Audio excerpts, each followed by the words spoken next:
Ragazzi, siamo arrivati a raccogliere la frutta, quella dolce, quella buona, le pere, le mele, i fichi, i giuggioli, le pesche, ma dobbiamo però a volte lottare, e chi è che non lo fa, con la natura. Questa volta la natura è un po' pericolosa, i calabroni. Ragazzi, non tanto perché ci mangiano la frutta, vabbè, ahimè, avrò buttato qualche frutto, ma perché se ci avviciniamo quando ci sono loro, ci aggrediscono, ci attaccano e ci attaccano anche da 10 metri. Se sono un po' arrabbiati che gli gira il mattino un po' per storto, ti posso garantire che veniamo aggrediti facilmente, e se ci pizzica uno di loro fa veramente male, dobbiamo ricorrere a qualche cura ospedaliera se ci va bene.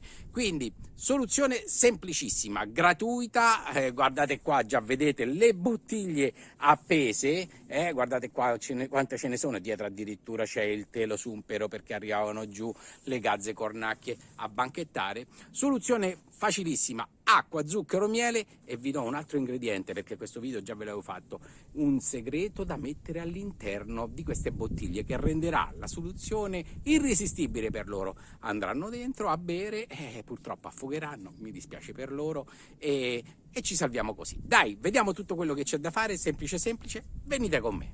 Quello che ci occorre è davvero semplice e gratuito, come vi dicevo. Le bottiglie, queste con la bocca larga, queste diciamo del tè, ok? Perché qui il calabrone riuscirà ad entrare dentro senza troppe problematiche, non ha paura, andrà a bere e qui dentro si affogherà fino a che andrà giù in fondo. Poi vi serve del filo di ferro o magari uno spago in modo che lo legate intorno al collo della bottiglia nel punto più stretto e poi lo legherete ad una branchetta sotto la pianta al riparo nel punto basso come stiamo vedendo qua. Per chi non vuole legare questa bottiglia alla branchetta perché magari non lo desidera, ha paura che i bambini ci vanno a giocare, fate in questo modo qua, potete mettere un asse da una pianta all'altra, la tenete un po' più in alto quest'asse in modo che i ragazzini possano giocare sotto e attaccate le vostre bottiglie.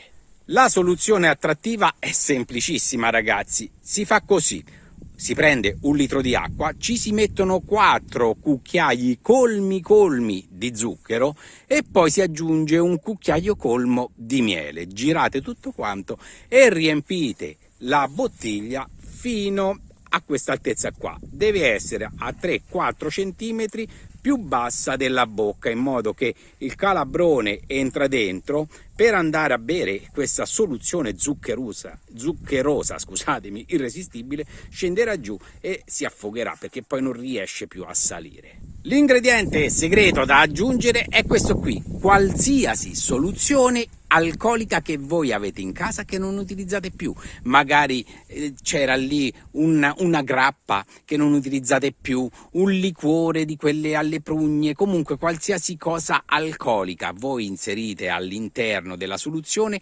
aumenta la sua attrattività, diventa irresistibile, ragazzi, è assicurato. La soluzione potete anche prepararla di più e tenerla da parte in un frigorifero. Dovrete cambiare questa soluzione delle bottiglie attrattive ogni 5, 6, massimo 7 giorni. Buttate tutta quanta la soluzione, date una lavata alla bottiglia, togliete tutti gli insetti che avete catturato, riaggiungete la nuova soluzione attrattiva e la trappola è pronta per funzionare di nuovo e la nostra frutta sarà difesa. Il consiglio è quello di appendere 1 o 2 bottiglie per ogni pianta. Le trappole sono da appendere appena la frutta inizia a colorare, inizia a prendere la maturazione, non aspettate troppo. Ragazzi, vi saluto così, ci vediamo alla prossima volta, un abbraccio a tutti da Pier Giorgio, iscrivetevi al canale se già non l'avete fatto. Ciao a tutti, ciao!